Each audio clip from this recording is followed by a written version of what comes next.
أعوذ بالله من الشيطان الرجيم.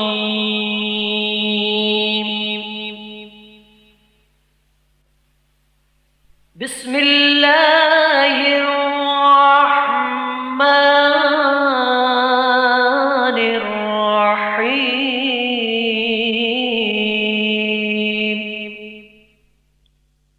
سونک انٹرپرائزز پیش کرتے ہیں ایک اور نصیحت آموز دینی کیسٹ، روزہ ہم سے کیا مطالبہ کرتا ہے۔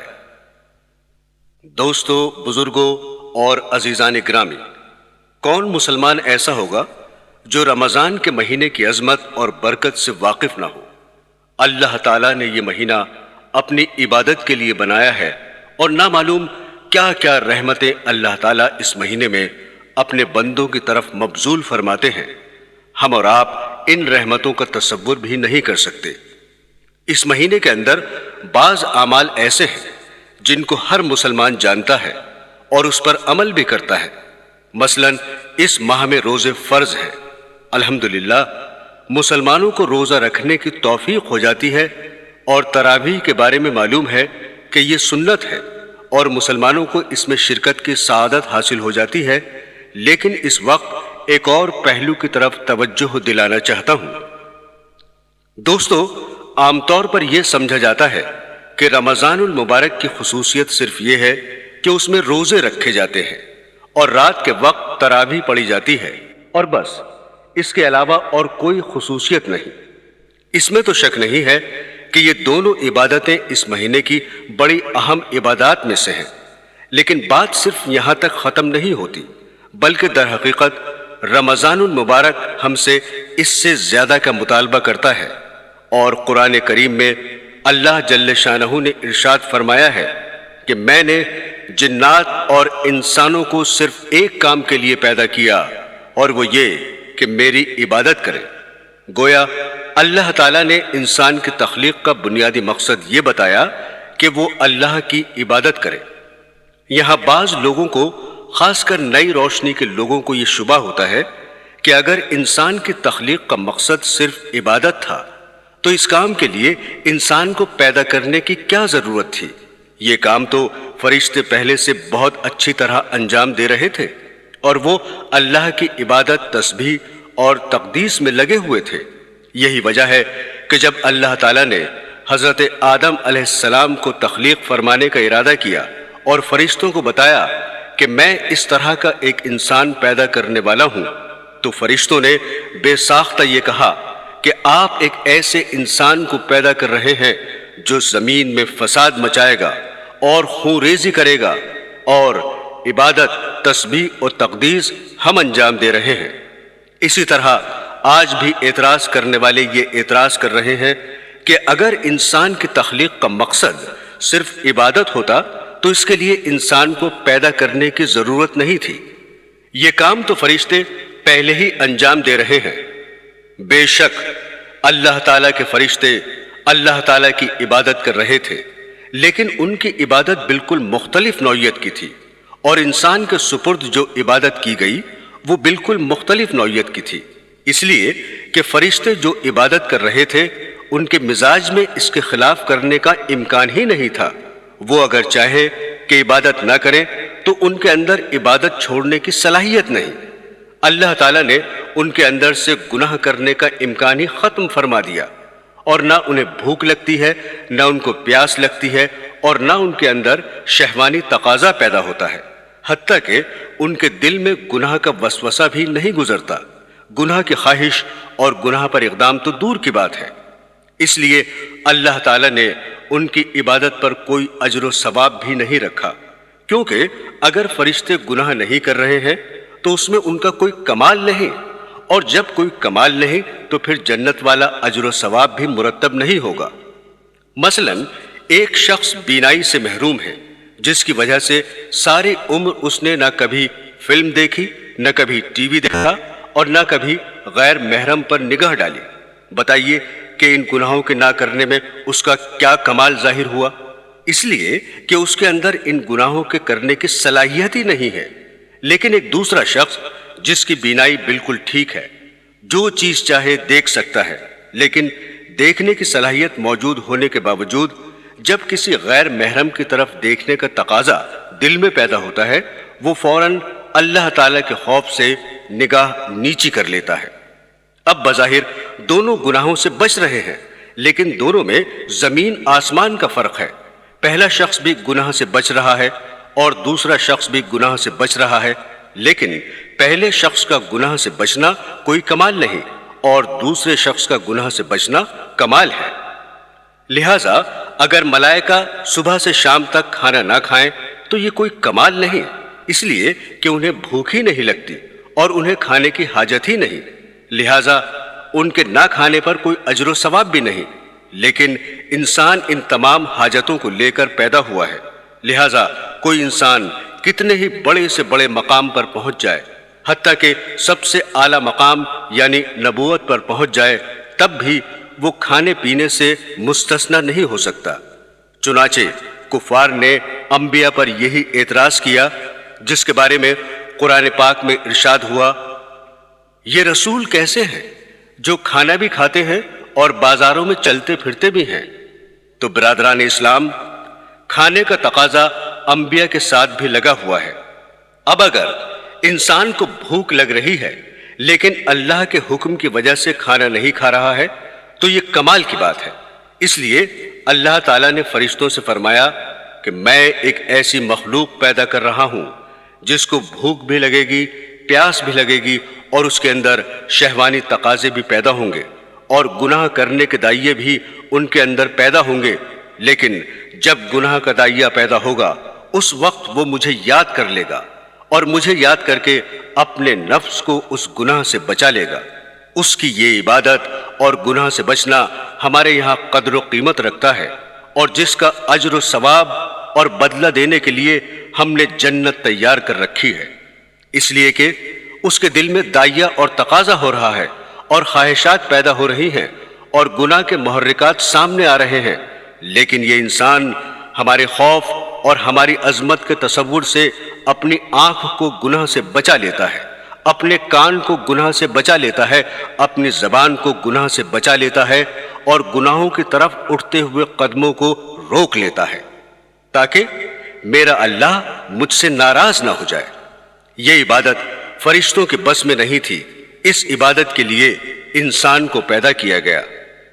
برادران اسلام، حضرت یوسف علیہ السلام کو جو فتنہ زلیخا کے مقابلے میں پیش آیا، کون مسلمان ایسا ہے جو اس کو نہیں جانتا؟ قرآن کریم کہتا ہے کہ زلیخا نے حضرت یوسف علیہ السلام کو گناہ کی دعوت دی۔ اس وقت زلیخا کے دل میں بھی گناہ کا خیال پیدا ہوا اور حضرت یوسف علیہ السلام کے دل میں بھی گناہ کا خیال آ گیا۔ عام لوگ تو اس سے حضرت یوسف علیہ السلام پر اعتراض اور ان کی تنقیص بیان کرتے ہیں، حالانکہ قرآن کریم یہ بتلانا چاہتا ہے کہ گناہ کا خیال آ جانے کے باوجود اللہ تعالیٰ کے خوف اور ان کی عظمت کے استحضار سے اس گناہ کے خیال پر عمل نہیں کیا اور اللہ تعالیٰ کے حکم کے آگے سر تسلیم خم کر لیا۔ لیکن اگر گناہ کا خیال بھی دل میں نہ آتا اور گناہ کرنے کی صلاحیت ہی نہ ہوتی اور گناہ کا تقاضا ہی پیدا نہ ہوتا تو پھر 1000 مرتبہ زلیخا گناہ کی دعوت دے، پھر تو کمال کی کوئی بات نہیں تھی۔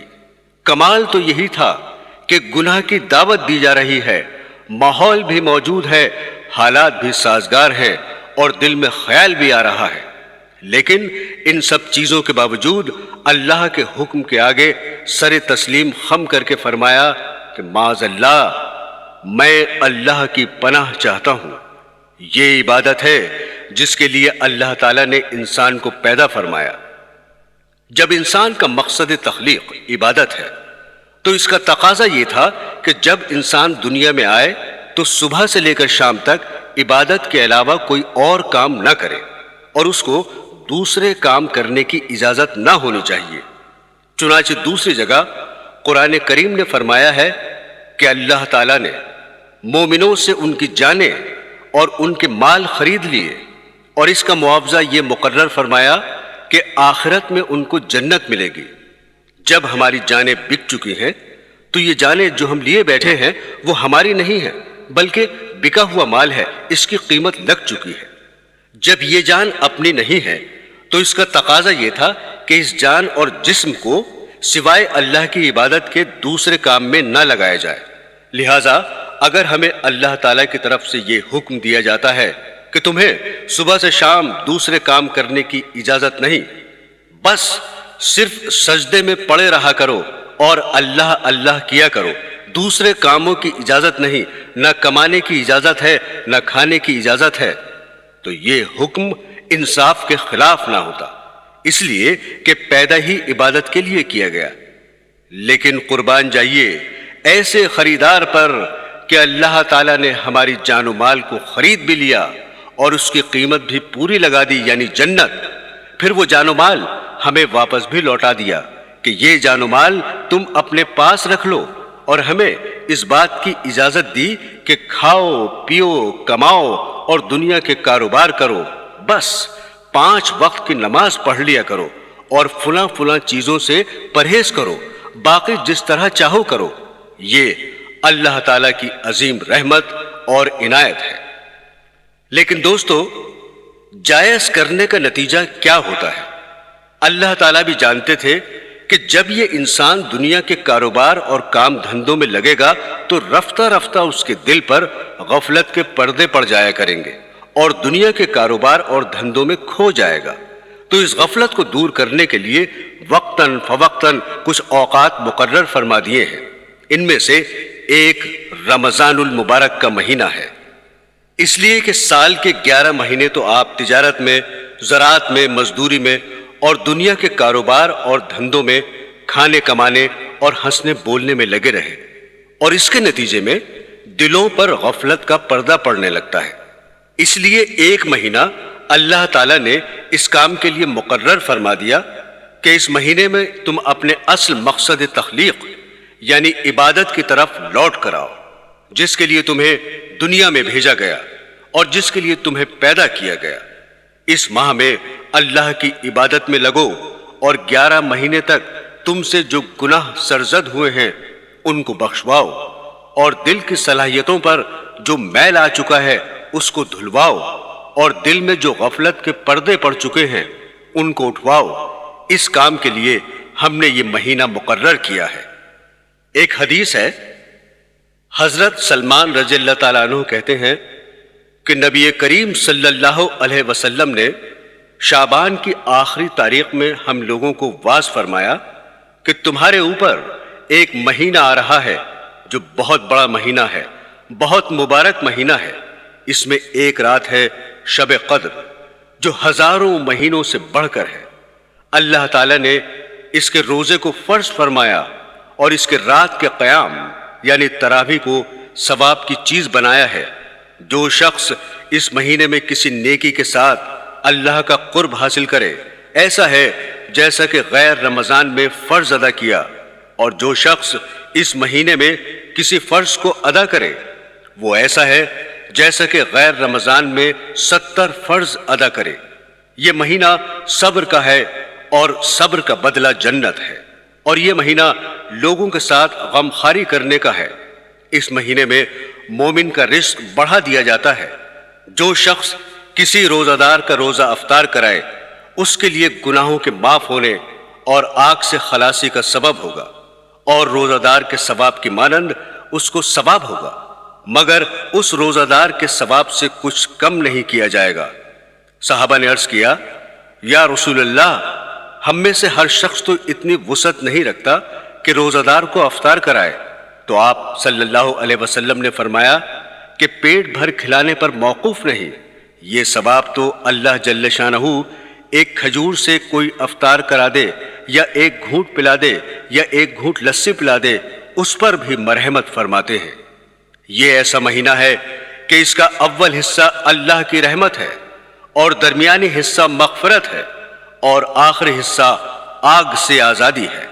جو شخص اس مہینے میں ہلکا کر دے اپنے غلام و خادم کے بوجھ کو، حق تعالی جل شانہ اس کی مغفرت فرماتے ہیں اور آگ سے آزادی فرماتے ہیں۔ اور 4 چیزوں کی اس میں کثرت رکھا کرو، جن میں سے 2 چیزیں اللہ تعالیٰ کی رضا کے واسطے اور دو چیزیں ایسی ہیں کہ جن سے تمہیں چارہ کار نہیں۔ پہلی دو چیزیں جن سے تم اپنے رب کو راضی کرو وہ کلمہ طیبہ اور استغفار کی کثرت ہے، اور دوسری دو چیزیں یہ ہیں کہ جنت کی طلب کرو اور آگ سے پناہ مانگو۔ جو شخص کسی روزہ دار کو پانی پلائے، حق تعالیٰ قیامت کے دن میری حوض سے اس کو ایسا پانی پلائیں گے جس کے بعد جنت میں داخل ہونے تک پیاس نہیں لگے گی۔ عزیزان گرامی، لفظ رمضان میم کے سکون کے ساتھ ہم غلط استعمال کرتے ہیں۔ صحیح لفظ رمضان میم کے زبر کے ساتھ ہے، اور رمضان کے لوگوں نے بہت سے معنی بیان کیے ہیں، لیکن اصل عربی زبان میں رمضان کے معنی ہیں جھلسا دینے والا اور جلا دینے والا، اور اس ماہ کا یہ نام اس لیے رکھا گیا کہ سب سے پہلے جب اس ماہ کا نام رکھا جا رہا تھا اس سال یہ مہینہ شدید جھلسا دینے والا گرمی میں آیا تھا، اس لیے لوگوں نے اس کا نام رمضان رکھ دیا۔ لیکن علماء نے فرمایا کہ اس ماہ کو رمضان اس لیے کہا جاتا ہے کہ اس مہینے میں اللہ تعالیٰ اپنی رحمت سے، اپنے فضل و کرم سے بندوں کے گناہوں کو جھلسا دیتے ہیں، جلا دیتے ہیں۔ اس مقصد کے لیے اللہ تعالیٰ نے یہ مہینہ مقرر فرمایا۔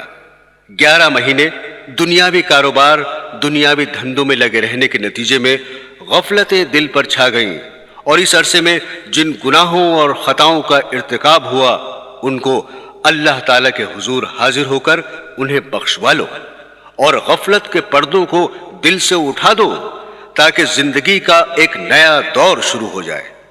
اس لیے قرآن کریم نے فرمایا کہ یہ روزے تم پر اس لیے فرض کیے گئے ہیں تاکہ تمہارے اندر تقوی پیدا ہو جائے۔ تو رمضان کے مہینے کا اصل مقصد یہ ہے کہ سال بھر کے گناہوں کو بخشوانا اور غفلت کے حجاب دل سے اٹھانا اور دلوں میں تقوی پیدا کرنا۔ جیسے کسی مشین کو جب کچھ عرصے استعمال کیا جائے تو اس کے بعد اس کی سروس کرانی پڑتی ہے، اس کی صفائی کرانی ہوتی ہے، اسی طرح اللہ تعالیٰ نے انسان کی سروس اور اوور ہالنگ کے لیے یہ رمضان المبارک کا مہینہ مقرر فرمایا تاکہ اس مہینے میں اپنی صفائی کراؤ اور اپنی زندگی کو ایک نئی شکل دو۔ عزیزان گرامی، صرف روزہ رکھنے اور تراویح پڑھنے کی حد تک بات ختم نہیں ہوتی، بلکہ اس مہینے کا تقاضا یہ ہے کہ انسان اپنے آپ کو اس مہینے میں دوسرے کاموں سے فارغ کر لے، اس لیے کہ 11 مہینے تک زندگی کے دوسرے کام دھندوں میں لگے رہے، لیکن یہ مہینہ انسان کے لیے اس کی اصل مقصد تخلیق کی طرف لوٹنے کا مہینہ ہے۔ اس لیے اس مہینے کے تمام اوقات، ورنہ کم از کم اکثر اوقات یا جتنا زیادہ سے زیادہ ہو سکے اللہ کی عبادت میں صرف کرے، اور اس کے لیے انسان کو پہلے سے تیار ہونا چاہیے اور اس کا پہلے سے پروگرام بنانا چاہیے۔ آج کل عالم اسلام میں ایک بات چل پڑی ہے جس کی ابتدا عرب ممالک خاص کر مصر اور شام سے ہوئی، اور پھر دوسرے ملکوں میں بھی رائج ہو گئی اور ہمارے یہاں بھی آ گئی ہے۔ وہ یہ ہے کہ رمضان شروع ہونے سے پہلے کچھ محفلیں منعقد ہوتی ہیں جن کا نام محفل استقبال رمضان رکھا جاتا ہے، جس میں رمضان سے 1-2 دن پہلے ایک اجتماع منعقد کیا جاتا ہے اور اس میں قرآن کریم اور تقریر اور وعظ رکھا جاتا ہے، جس کا مقصد لوگوں کو یہ بتلانا ہوتا ہے کہ ہم رمضان المبارک کا استقبال کر رہے ہیں اور اس کو خوش آمدید کہہ رہے ہیں۔ رمضان المبارک کے استقبال کا یہ جذبہ بہت اچھا ہے، لیکن یہی اچھا جذبہ جب آگے بڑھتا ہے تو کچھ عرصے کے بعد بدعت کی شکل اختیار کر لیتا ہے۔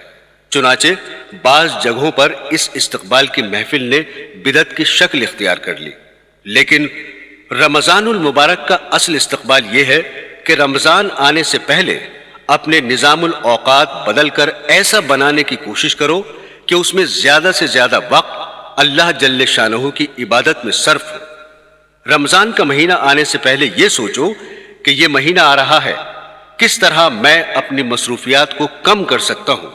اس مہینے میں اگر کوئی شخص اپنے آپ کو عبادت کے لیے فارغ کر لے تو سبحان اللہ، اور اگر کوئی شخص اپنے آپ کو فارغ نہیں کر سکتا تو پھر یہ دیکھیے کہ کون کون سے کام ایک ماہ کے لیے چھوڑ سکتا ہوں، ان کو چھوڑے اور کن مصروفیات کو کم کر سکتا ہوں ان کو کم کرے، اور جن کاموں کو رمضان کے بعد ملتوی کر سکتا ہے ان کو ملتوی کرے، اور رمضان کے زیادہ سے زیادہ اوقات کو عبادت میں لگانے کی فکر کرے۔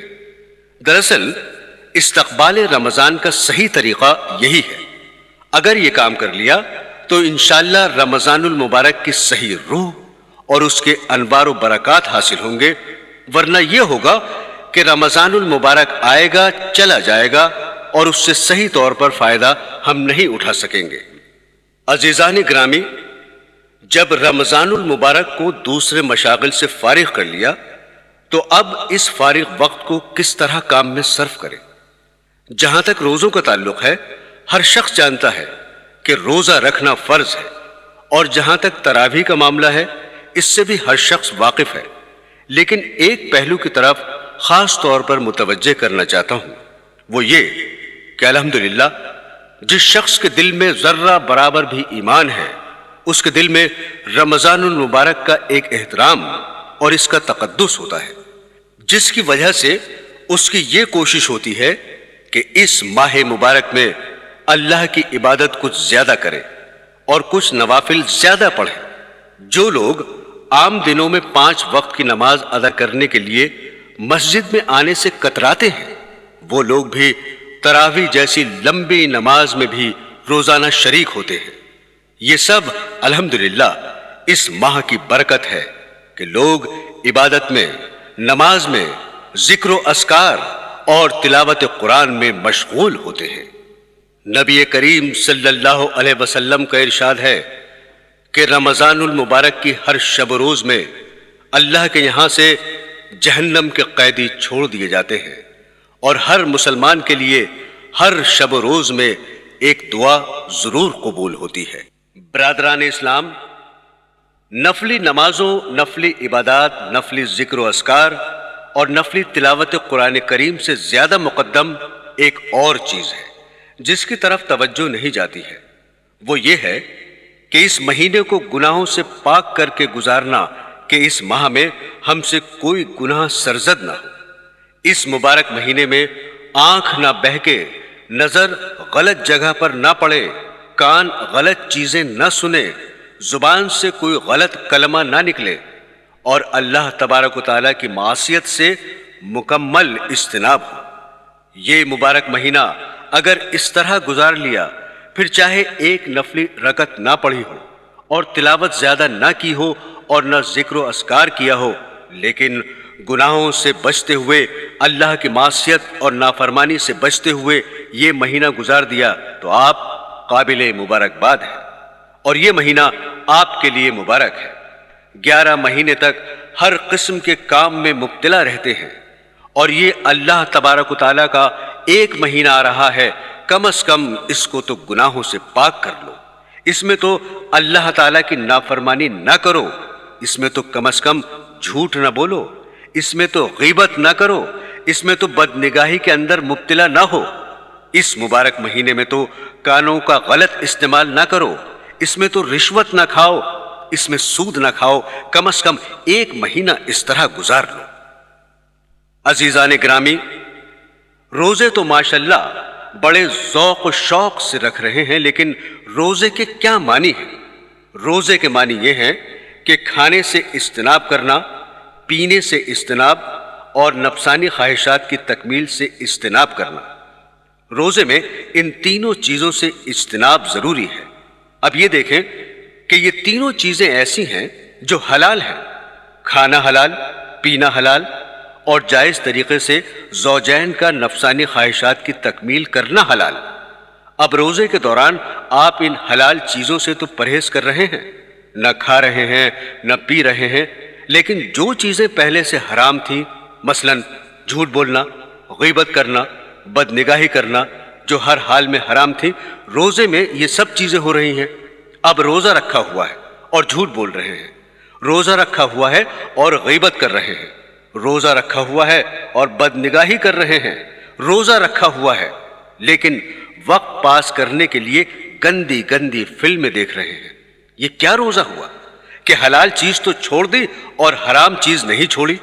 اس لیے حدیث شریف میں نبی کریم صلی اللہ علیہ وسلم نے فرمایا کہ اللہ تعالیٰ فرماتے ہیں جو شخص روزے کی حالت میں جھوٹ بولنا نہ چھوڑے تو مجھے اس کے بھوکا اور پیاسا رہنے کی کوئی حاجت نہیں۔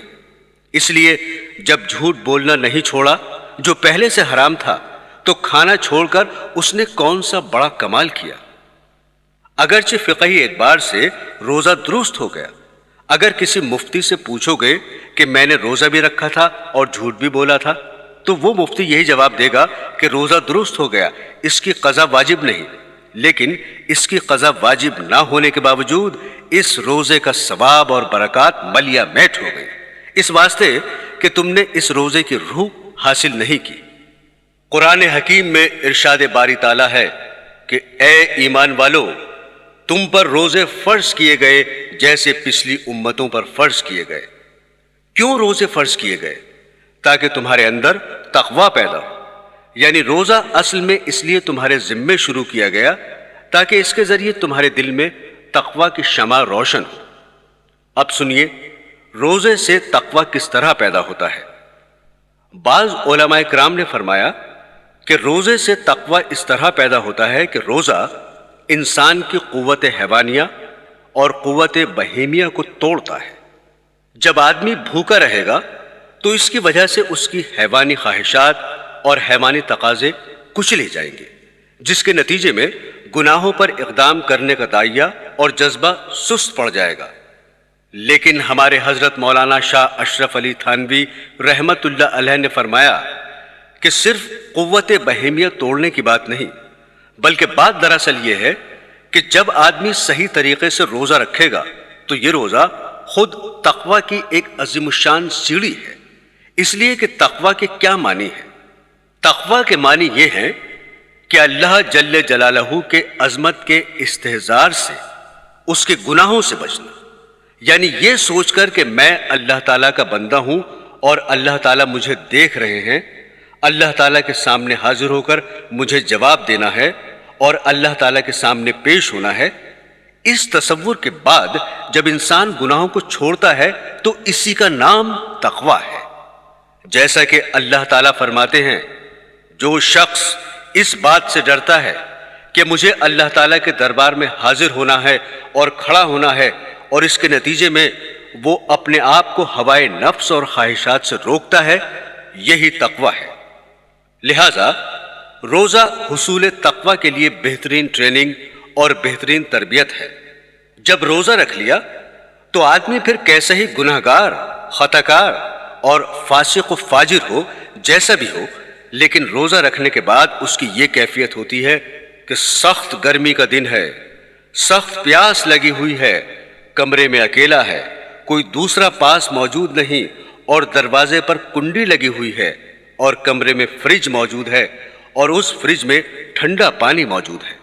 اس وقت انسان کا نفس یہ تقاضا کرتا ہے کہ شدید گرمی کے عالم میں ٹھنڈا پانی پی لوں، لیکن کیا وہ شخص فریج سے ٹھنڈا پانی نکال کر پی لے گا؟ ہرگز نہیں پیے گا۔ حالانکہ اگر وہ پانی پی لے تو کسی بھی انسان کو کانوں کان خبر نہ ہوگی، کوئی لعنت اور ملامت کرنے والا نہیں ہوگا اور دنیا والوں کے سامنے وہ روزہ دار ہی رہے گا اور شام کو باہر نکل کر آرام سے لوگوں کے ساتھ افطاری کھا لے تو کسی شخص کو بھی پتہ نہیں چلے گا کہ اس نے روزہ توڑ دیا ہے۔ لیکن اس سب کے باوجود وہ پانی نہیں پیتا ہے۔ کیوں نہیں پیتا؟ پانی نہ پینے کی اس کے علاوہ کوئی اور وجہ نہیں ہے کہ وہ یہ سوچتا ہے کہ اگرچہ کوئی مجھے نہیں دیکھ رہا ہے لیکن میرا مالک جس کے لیے میں نے روزہ رکھا ہے وہ تو مجھے دیکھ رہا ہے۔ اسی لیے اللہ جل شانہ فرماتے ہیں کہ روزہ میرے لیے ہے، لہٰذا میں ہی اس کی جزا دوں گا۔ اور اعمال کے بارے میں تو یہ فرمایا کہ کسی عمل کا 10 گنا اجر، کسی عمل کا 70 گنا اجر اور کسی عمل کا 100 گنا اجر ہے، حتیٰ کہ صدقہ کا اجر 700 گنا ہے۔ لیکن روزے کے بارے میں فرمایا کہ روزے کا اجر میں دوں گا، کیونکہ روزہ اس نے صرف میرے لیے رکھا تھا، اس لیے کہ شدید گرمی کی وجہ سے جب حلق میں کانٹے لگ رہے ہیں اور زبان پیاس سے خشک ہے اور فریج میں ٹھنڈا پانی موجود ہے، تنہائی ہے اور کوئی دیکھنے والا بھی نہیں ہے، اس کے باوجود میرا بندہ صرف اس لیے پانی نہیں پی رہا ہے کہ اس کے دل میں میرے سامنے کھڑا ہونے اور جواب دہی کا ڈر اور احساس ہے۔ اس احساس کا نام تقوی ہے۔ اگر یہ احساس پیدا ہو گیا تو تقوی بھی پیدا ہو گیا۔ لہذا تقوی روزے کی ایک شکل بھی ہے اور اس کے حصول کی ایک سیڑھی بھی ہے۔ اس لیے اللہ تعالیٰ نے فرمایا کہ ہم نے روزے اس لیے فرض کیے تاکہ تقوی کی عملی تربیت دے۔ لہذا جب تم روزے کے ذریعے یہ عملی تربیت حاصل کر رہے ہو تو پھر اس کو اور ترقی دو اور آگے بڑھاؤ۔ لہذا جس طرح روزے کی حالت میں شدت پیاس کے باوجود پانی پینے سے رک گئے تھے اور اللہ تعالیٰ کے خوف سے کھانا کھانے سے رک گئے تھے، اور اسی طرح جب کاروباری زندگی میں نکلو اور وہاں پر اللہ کی معصیت اور نافرمانی کا تقاضا اور داعیہ پیدا ہو تو یہاں بھی اللہ کے خوف سے اس معصیت سے رک جاؤ۔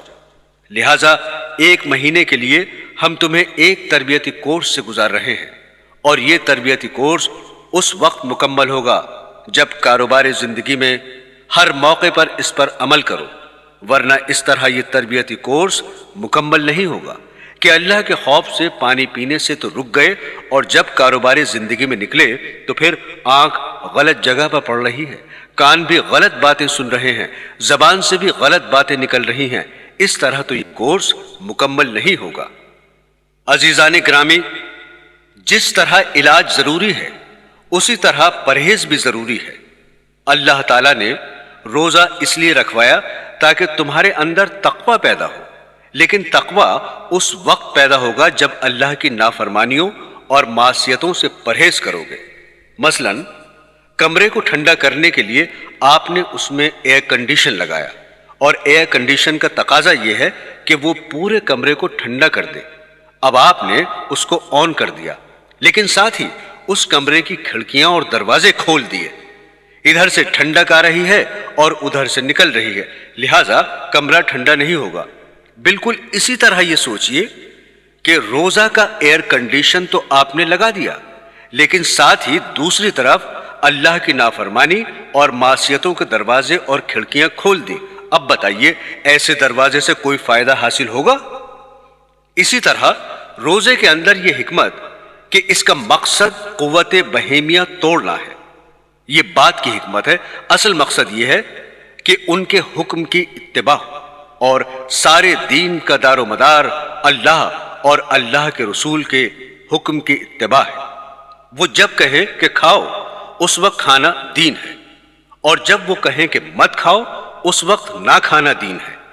اللہ تعالیٰ نے اپنی اطاعت اور اپنی اتباع کا عجیب نظام بنایا ہے کہ سارا دن تو روزہ رکھنے کا حکم دیا اور اس پر بڑا اجر و ثواب رکھا، لیکن ادھر آفتاب غروب ہوا، ادھر یہ حکم آ گیا کہ اب جلدی افطار کرو، کیونکہ بلا وجہ افطار میں تاخیر کرنا مکروہ اور ناپسندیدہ ہے۔ کیوں ناپسندیدہ ہے؟ اس لیے کہ جب آفتاب غروب ہو گیا تو اب ہمارا یہ حکم آ گیا کہ اب بھی اگر نہیں کھاؤ گے اور بھوکے رہو گے تو یہ بھوک کی حالت ہمیں پسند نہیں۔ اس لیے کہ اصل کام ہماری اتباع کرنا ہے، اپنا شوق پورا نہیں کرنا ہے۔ دوستو، عام حالات میں دنیا کی کسی چیز کی حرص اور ہوس بہت بری چیز ہے، لیکن جب وہ کہیں کہ حرص کرو تو پھر حرص ہی میں لطف اور مزہ ہے۔ کسی نے کیا خوب کہا ہے، جب سلطان دین یہ چاہ رہے ہیں کہ میں حرص اور طمع کروں تو پھر قناعت کے سر پر خاک، پھر قناعت میں مزہ نہیں ہے، پھر تو طمع اور حرص میں مزہ ہے۔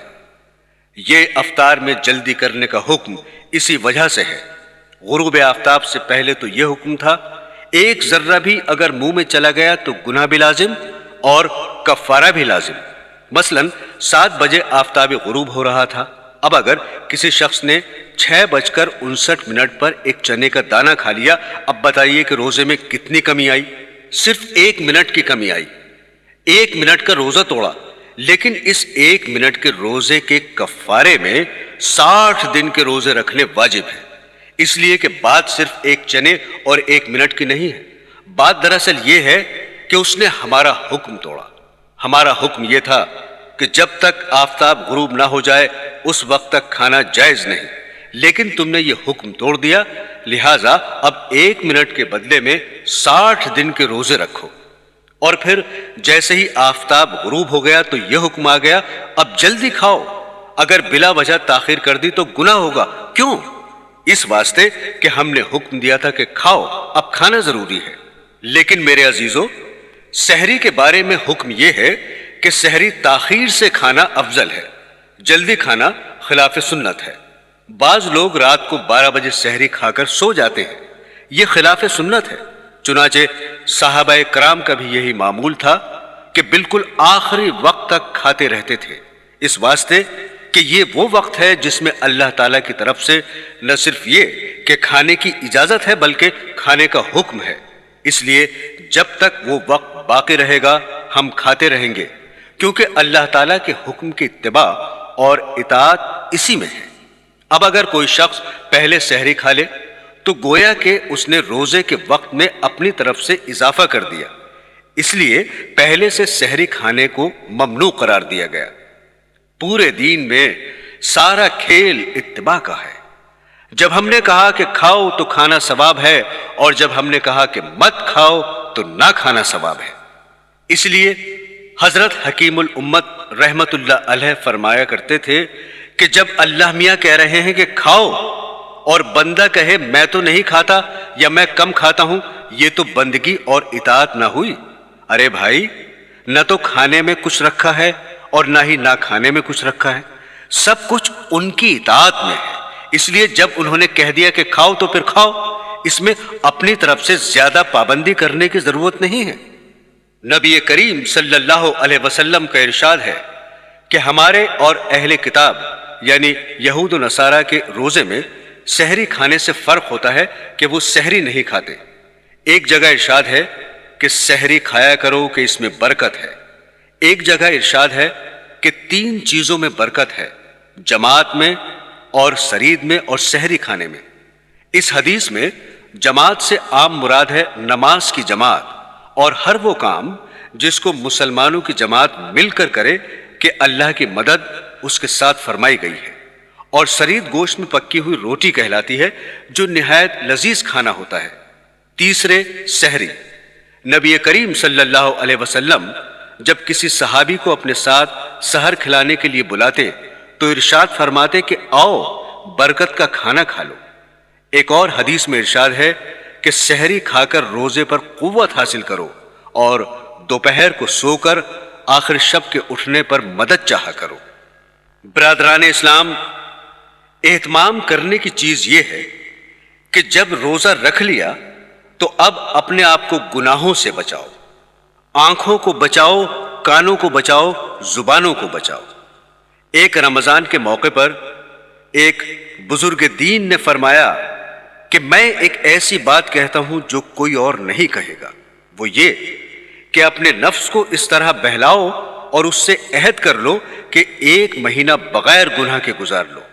جب یہ 1 مہینہ گزر جائے تو پھر تیرا جو جی چاہے کرنا۔ چنانچہ فرماتے ہیں کہ اللہ تعالیٰ کی رحمت سے امید ہے کہ جب یہ 1 مہینہ بغیر گناہ کے گزر جائے گا تو پھر اللہ تعالیٰ خود اس کے دل میں گناہ چھوڑنے کا داعیہ پیدا فرما دیں گے۔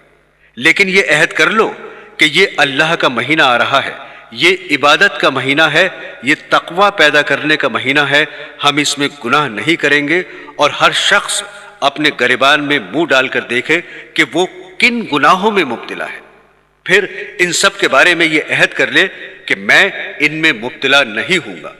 مثلا یہ عہد کر لے کہ رمضان المبارک میں آنکھ غلط جگہ پر نہیں اٹھے گی، کان غلط بات نہیں سنیں گے، زبان سے غلط بات نہیں نکلے گی۔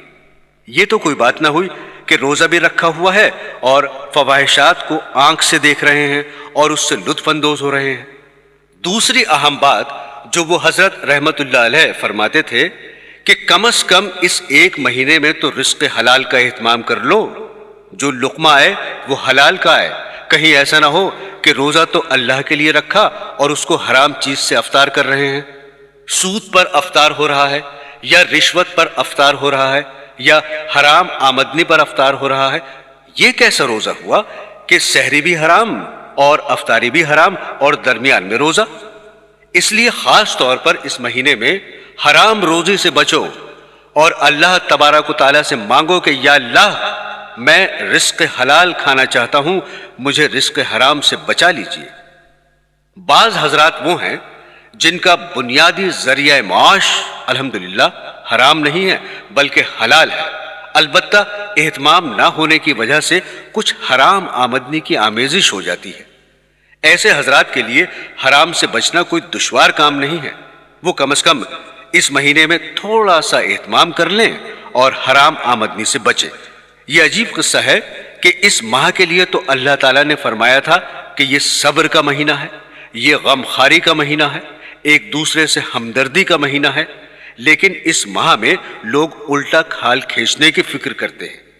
ادھر رمضان المبارک کا مہینہ آیا اور ادھر چیزوں کی ذخیرہ اندوزی شروع کر دی، لہٰذا کم از کم اس مہینے میں اپنے آپ کو ایسے حرام کاموں سے بچاؤ۔ بعض حضرات وہ ہیں جن کا ذریعہ آمدنی مکمل طور پر حرام ہے، مثلاً وہ کسی سودی ادارے میں ملازم ہے۔ ایسے حضرات اس ماہ میں کیا کریں؟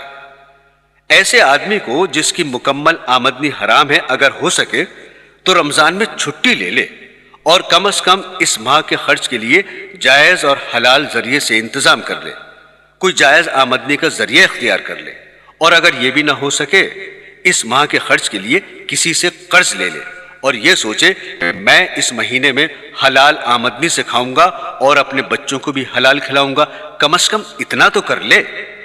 بہرحال لوگ اس مہینے میں نوافل وغیرہ کا تو اہتمام بہت کرتے ہیں لیکن گناہوں سے بچنے کا اتنا اہتمام نہیں کرتے، حالانکہ اس ماہ میں اللہ تعالیٰ نے گناہوں سے بچنے کو آسان فرما دیا ہے۔ چنانچہ اس ماہ میں شیطان کو بیڑیاں پہنا دی جاتی ہیں، اس کو قید کر دیا جاتا ہے، لہٰذا شیطان کی طرف سے گناہ کرنے کے وسوسے اور تقاضے ختم ہو جاتے ہیں، اس لیے گناہوں سے بچنا آسان ہو جاتا ہے۔ میرے عزیزو، تیسری بات جس کا روزے سے خاص تعلق ہے وہ ہے غصے سے اجتناب اور پرہیز۔ چنانچہ حدیث شریف میں ہے کہ حضور اقدس صلی اللہ علیہ وسلم نے فرمایا کہ یہ ایک دوسرے سے غمخواری کا مہینہ ہے، لہٰذا غصہ اور غصے کی وجہ سے سرزد ہونے والے جرائم اور گناہ مثلاً جھگڑا، مار پٹائی، تو تکار، ان سب چیزوں سے پرہیز کا اہتمام کریں۔ حدیث شریف میں حضور اقدس صلی اللہ علیہ وسلم نے یہاں تک فرما دیا ہے کہ اگر کوئی شخص تم سے جہالت اور لڑائی کی بات کرے تو تم کہہ دو کہ میرا روزہ ہے، میں لڑنے کے لیے تیار نہیں، نہ زبان سے لڑنے کے لیے تیار ہوں اور نہ ہاتھ سے، اس سے پرہیز کرے۔ یہ سب بنیادی کام ہے۔ برادران اسلام، جہاں تک عبادات کا تعلق ہے، تمام مسلمان ماشاءاللہ جانتے ہی ہیں کہ روزہ رکھنا، تراویح پڑھنا ضروری ہے، اور تلاوت قرآن کو چونکہ اس مہینے سے خاص مناسبت ہے، چنانچہ حضور نبی کریم صلی اللہ علیہ وسلم رمضان کے مہینے میں حضرت جبرائیل علیہ السلام کے ساتھ پورے قرآن کریم کا دور فرمایا کرتے تھے۔ اس لیے جتنا زیادہ سے زیادہ ہو سکے اس مہینے میں تلاوت کریں، اور اس کے علاوہ چلتے پھرتے اٹھتے بیٹھتے زبان پر اللہ کا ذکر کریں، اور نوافل کی جتنی کثرت ہو سکے کریں، اور عام دنوں میں رات کو اٹھ کر تہجد کی نماز پڑھنے کا موقع نہیں ملتا، لیکن رمضان المبارک میں چونکہ انسان سحری کے لیے اٹھتا ہے، تھوڑا پہلے اٹھ جائے اور سحری سے پہلے تہجد پڑھنے کا معمول بنا لے، اور اس مہینے میں نماز خشوع کے ساتھ اور مرد با جماعت نماز پڑھنے کا اہتمام کر لے۔ یہ سب کام تو اس ماہ میں کرنے ہی چاہیے، یہ رمضان المبارک کی خصوصیات میں سے ہیں، لیکن ان سب چیزوں سے زیادہ اہم گناہوں سے بچنے کی فکر ہے۔ اللہ تعالی ہم سب کو ان باتوں پر عمل کرنے کی توفیق عطا فرمائے اور رمضان المبارک کے انوار و برکات سے صحیح طور پر مستفید ہونے کی توفیق عطا فرمائے۔ آمین ثم آمین۔